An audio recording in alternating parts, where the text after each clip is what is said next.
प्यारे बच्चों, आप सभी कैसे हैं?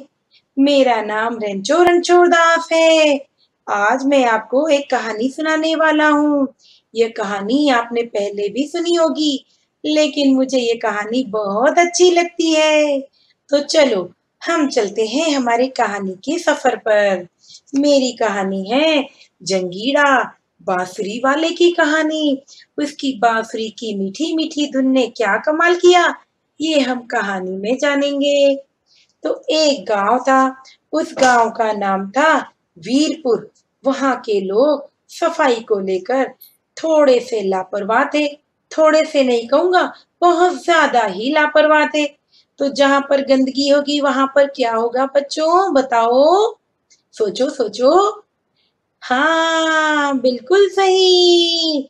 गंदगी होने से वहां पर मोटे मोटे चूहे हो गए और उन चूहों के दांत इतने तीखे कि वे लोहे को भी कुतर दें।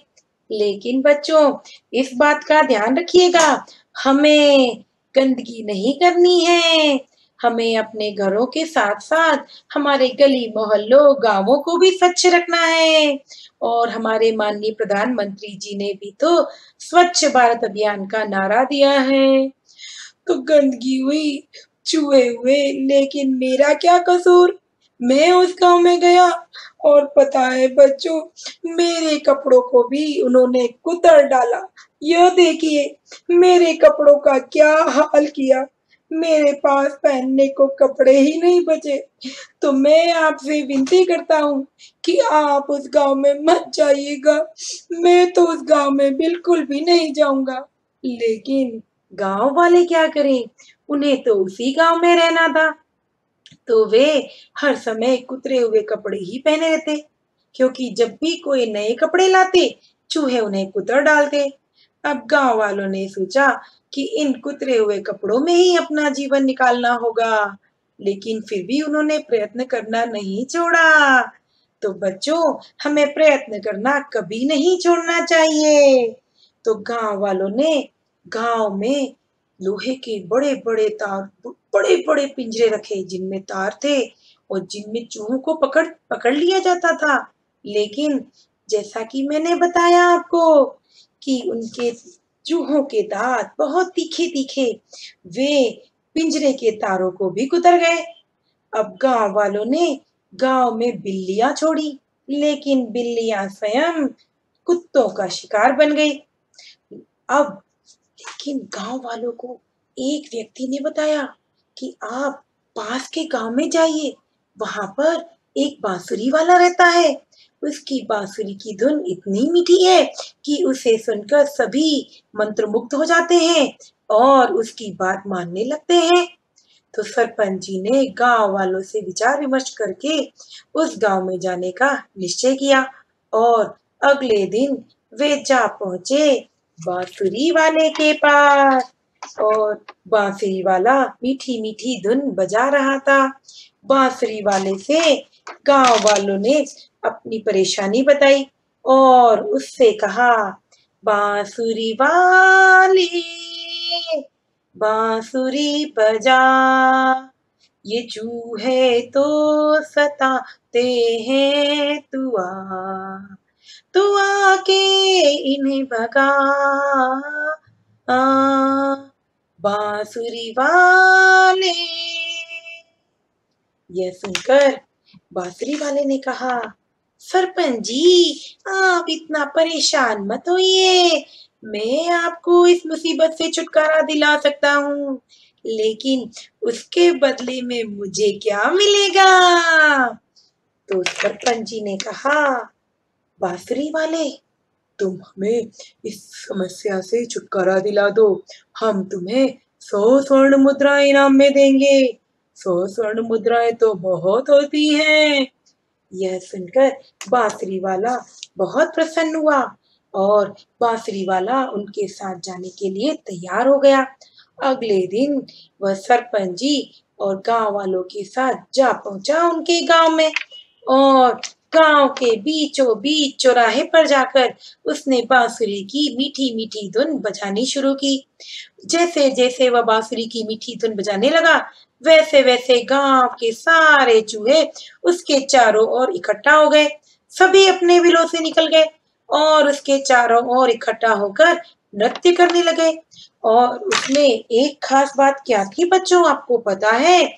सभी चूहों की आंखें बंद थी।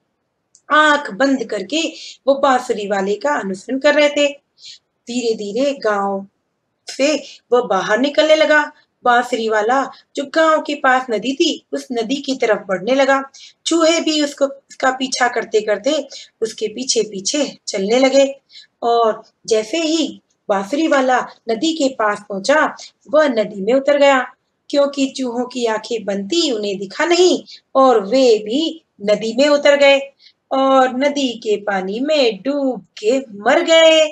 यह देखकर बांसुरी वाला बहुत प्रसन्न हुआ और बांसुरी वाला जा पहुंचा गांव वालों के पास और सरपंच जी से कहा, सरपंच जी, मुझे अब अपना इनाम दे दीजिए। मैंने आपका कार्य पूर्ण कर दिया है। गांव से सारे चूहे जा चुके हैं। लेकिन अब तक सरपंच जी के मन में लालच आ चुका था और उन्होंने कहा, बांसुरी वाले, तुमने काम तो बहुत अच्छा किया है, लेकिन बहुत जल्दी जल्दी यह कार्य हो गया। इतनी सी देर के लिए हम तुम्हें 100 स्वर्ण मुद्राएं कैसे दे सकते हैं? 100 स्वर्ण मुद्राएं वैसे भी तो बहुत होती है। यह देखकर बांसुरी वाले को थोड़ा सा गुस्सा आया, लेकिन उसने गुस्सा नहीं किया और उसने गांव वालों को कहा कि नहीं नहीं, आप मुझे पूरी स्वर्ण मुद्राएं दीजिए, मैं तो कार्य अपना पूर्ण किया है। और उसने बोलना शुरू किया, जो वादा किया वो निभाना पड़ेगा। आपने कहा था मुझको 100 स्वर्ण मुद्राएं दोगे, देना पड़ेगा। जो वादा किया वो निभाना पड़ेगा, निभाना पड़ेगा। लेकिन सरपंच जी अपनी बात से टस से मस नहीं हुए। तो बांसुरी वाले ने भी उन्हें मजा चखाने का निश्चय किया और बांसुरी वाले ने निकाली अपनी बांसुरी और अपनी मीठी मीठी बांसुरी की धुन उसने बजानी शुरू की। इस बार की उसकी बांसुरी की धुन पिछली बार से कुछ अधिक मीठी, कुछ अधिक सुरीली और मंत्र मुग्ध कर देने वाली थी। जैसे जैसे उसने बांसुरी बजानी शुरू की, वैसे वैसे गांव के सारे बच्चे आकर उसके चारों ओर इकट्ठा हो गए और नृत्य करने लगे। और जैसा पिछली बार हुआ था, वैसे ही उनकी भी आंखें बंद थी। अब तक गांव वालों को और सरपंच जी को सारी बात समझ में आ चुकी थी। सरपंच जी के और गांव वालों के होश उड़ चुके थे। उन्होंने बांसुरी वाले से बांसुरी को बजाने का बंद करने का, बजाते हुए बंद करने का विनती की। उससे कहा, बांसुरी वाले, अपनी बांसुरी को बजाना बंद करो। तुमने काम पूरा पूरा किया है। हम तुम्हें 100 स्वर्ण मुद्राएं देने को तैयार हैं। लेकिन बांसुरी वाले ने कहा, नहीं नहीं सरपंच जी, आपने मुझसे 2 बार बांसुरी बजवाई है। अब तो मैं दुगनी स्वर्ण मुद्राएं लूंगा। अब आप मुझे 200 स्वर्ण मुद्राएं दीजिए। वैसे भी मेरे पप्पा ने कहा है, किसी का काम फोकट में नहीं करने का, जो भी काम करो उसका पहला पूरा पैसा वसूलने का। अब तक सरपंच जी को अपनी गलती का पछतावा हो चुका था। वे समझ चुके थे कि उन्होंने गलत कार्य किया है। उन्होंने बांसुरी वाले को 200 स्वर्ण मुद्राएं दी और 200 स्वर्ण मुद्राएं देकर बांसुरी वाला बहुत प्रसन्न हुआ और वह अपनी बांसुरी बजाता हुआ 200 स्वर्ण मुद्राएं लेकर अपने गांव को चला गया। और बच्चों, पता है, सरपंच जी भी बहुत खुश हुए, क्योंकि अब वे नए नए कपड़े पहन सकते थे। सभी गांव वाले नए नए वस्त्र खरीदते और उन्हें बड़े मजे से पहनते, क्योंकि अब उन्हें कुतरने वाला चूहा तो उस गांव से जा चुका था। तो यहाँ पर मेरी कहानी समाप्त हुई बच्चों। तो हमने इस कहानी से क्या सीखा? हमने ये सीखा कि हमें गंदगी नहीं फैलानी चाहिए, कचरा कचरे के डिब्बे में डालना चाहिए और हमें किसी से बेईमानी नहीं करनी चाहिए, ईमानदारी रखनी चाहिए। और बांसुरी वाले से हमने क्या सीखा कि हमें गुस्सा नहीं करना चाहिए। हाँ, तो मेरी कहानी खत्म हो चुकी है। हाँ, मुझे अब बहुत नींद आ रही है, तो मैं चलता हूँ सोने के लिए। मैं चला, मैं तो सोने चला, मुझे नींद आई है। मैं तो सोने चला, मुझे रोके ना कोई, मुझे टोके ना कोई, मैं तो सोने चला। मैं चला। तो बच्चों अगली बार फिर मिलेंगे एक नई कहानी के साथ। तब तक के लिए अलविदा, फिर मिलेंगे।